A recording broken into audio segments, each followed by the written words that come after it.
Hello, minha amiga, como que você está? Espero que esteja tudo bem por aí. E eu vim trazer para você hoje um estudo de caso desse trabalho maravilhoso que tá lá no perfil. Eu também comentei lá que, embora já tenha valorizado e dado uma erguida no olhar dessa cliente, ainda assim não seria a técnica que eu escolheria para ela. E agora eu quero te mostrar o porquê. Lembrando que eu trabalho, mesmo que eu trabalhe com harmonização e que eu tenha um olhar mais visagista, para valorizar o olhar de cada cliente, eu também tenho escutativa no meu trabalho, tá? E no caso aqui, a Kelly, ela não queria que a gente trabalhasse do meio pro início, ela não queria fios aqui nessa região. Então, o que seria mais indicado no caso da preferência da cliente é realmente o método de sirena, o método sirena, que foi o que foi trabalhado aqui. Até porque, mesmo que não seja o mais indicado, em alguns pontos, o olhar dela, sim, traz alguns pré-requisitos que essa técnica valorizaria. Por isso que, mesmo que não seja 100% a técnica indicada para esse caso, ainda assim valorizou bem o olhar dela. Então, vamos lá.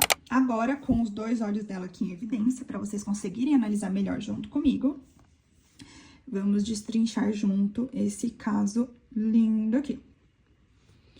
Primeiro ponto que a gente precisa analisar quando a cliente busca um mapeamento gatinho, que é o caso dela, ela queria algo que puxasse o olhar dela e tudo mais, é analisar qual é a distância de um ponto a outro do olho. Qual é essa distância? No caso aqui, a gente tem 5,5 centímetros. E qual é a distância, o tamanho do olho em si. E no caso aqui, a gente tem 6 centímetros, tá? Por que a gente precisa analisar isso? Porque no método gatinho, qualquer método que traga a evidência do fio maior nessa região, ele vai trazer a sensação de que eu estou alongando o olhar. E se ele traz a sensação que eu estou alongando o olhar, ele automaticamente dá a sensação de que eu estou afastando o início.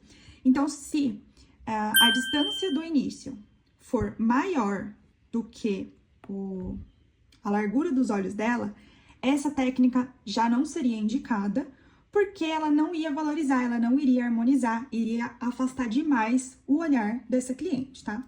Então, esse é o primeiro ponto que vocês precisam analisar para saber se um gatinho é o mais indicado para cliente de vocês, ou até mesmo para você, se você que tá aí é cliente, tá? O segundo ponto que a gente precisa analisar para entender se esse olhar atende ao requisito de ser valorizado pela técnica gatinho é do mesmo jeito aqui, ó, colocar uma reguinha ou algo bem retinho assim na frente da cliente, um lápis que seja a própria pinça e criar uma linha imaginária.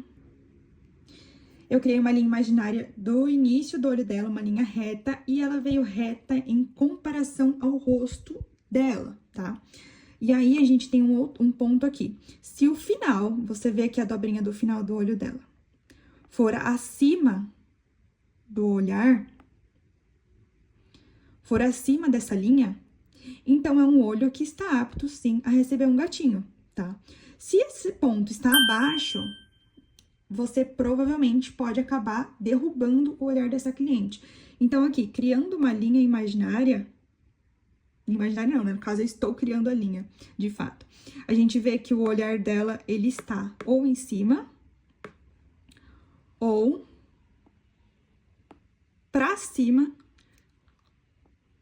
ou em cima ou pra cima dessa linha vermelha, o que também atenderia o requisito de gatinho.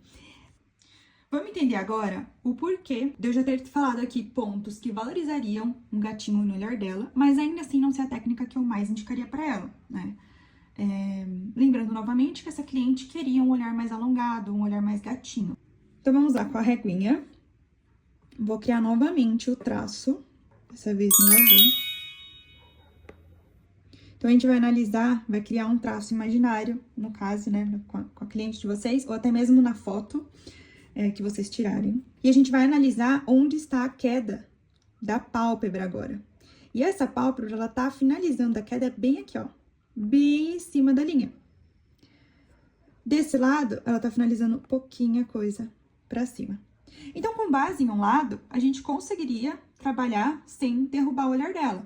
Porque se a gente tem essa dobra bem em cima dessa linha imaginária ou abaixo, se a gente fizer um gatinho, a pressão da pálpebra dela vai ficar empurrando a extensão aqui pra baixo e vai trazer um olhar caído, certo? E a gente precisa pensar nos dois olhos, não adianta eu fazer com base em um olho e o outro eu acabar derrubando, tá?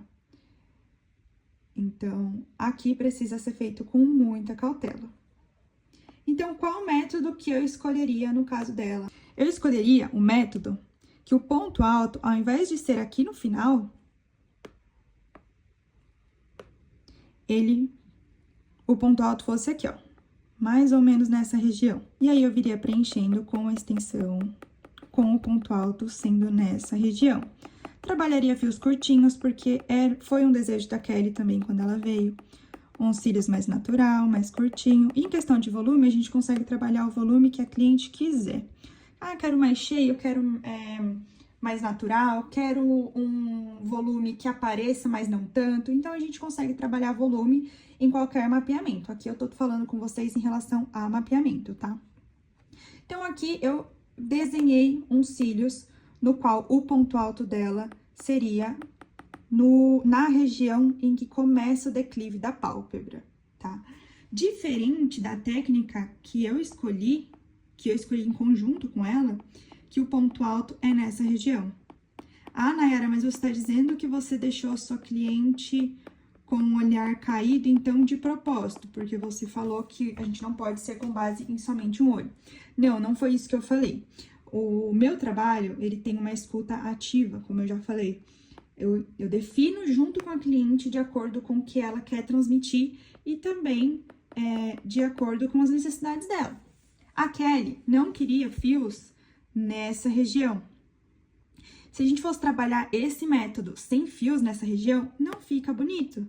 Porque, se vocês notarem, os fios aqui do meio, eles já são um pouco maiores. Quando a gente trabalha com um método que começa já do meio dos olhos, a gente precisa trabalhar com um fio bem pequenininho. E não valorizaria, não seria possível eu sair de um pequenininho e do nada, pá, um tamanho um pouco maior aqui. Tipo, comecei com um 6 aqui, vou para um 9 aqui, de uma vez. Não tem como, não ia ficar bonito, ia ficar degrau. Então, no caso, a gente trabalharia esse método com um ponto alto lá no meio da pálpebra. Trabalharia fios fininhos aqui, pequenininhos, um 6, um 7, 8, até chegar no 9. Que abriria mais o olhar dela. E eu tô fazendo uma escuta também dela aqui, de uma necessidade dela, que é alongar, tá? Então, eu tô alongando, eu tô trazendo o ponto alto nessa região, pra disfarçar o declive de pálpebra, mas automaticamente eu tô dando uma alongada, porque o ponto alto tá nessa direção. Diferente se eu fizesse um boneca, que o ponto alto estaria nessa direção. Eu não indicaria para ela porque ela já tem essa curva dos olhos bem acentuada. E a minha intenção aqui também é disfarçar o declive de pálpebra que ela tem. Se eu trouxesse um boneca, ele ia trazer o ponto alto ao invés de nessa região, que inclusive também alonga, que era um desejo dessa cliente, ele traria o ponto alto dele aqui no meio. Com o ponto alto aqui no meio, eu traria a sensação de que o olhar dela tá bem aberto, bem mais aberto, porque ele tá apontando nessa direção. E automaticamente vai dar a sensação de que os olhos dela é mais curtinho, menorzinho. Trazendo na região indicada, se eu trouxesse na região indicada aqui, eu consigo disfarçar melhor o declive de pálpebra e o olhar dela vem alongado, assim como era o desejo dessa cliente. E é por isso que, mesmo com várias técnicas disponíveis, eu sempre escolho a que mais valoriza a beleza única de cada cliente, sempre com escuta ativa, entendendo se é realmente aquilo que ela quer e adaptando de acordo com o gosto pessoal dela. Cada cliente é única e o meu compromisso é sempre realçar o melhor de forma personalizada. E agora eu quero saber de você. Você concorda com a minha escolha ou teria feito diferente? Me conta aqui nos comentários que eu vou adorar saber a sua opinião. E se você é apaixonada por esse universo ou quer aprender mais sobre como realçar olhares com segurança, técnica e sensibilidade, aproveita para se inscrever aqui no canal e conhecer meu trabalho de perto. Vai ser um prazer ter você aqui comigo. Obrigada por estar aqui e até o próximo vídeo.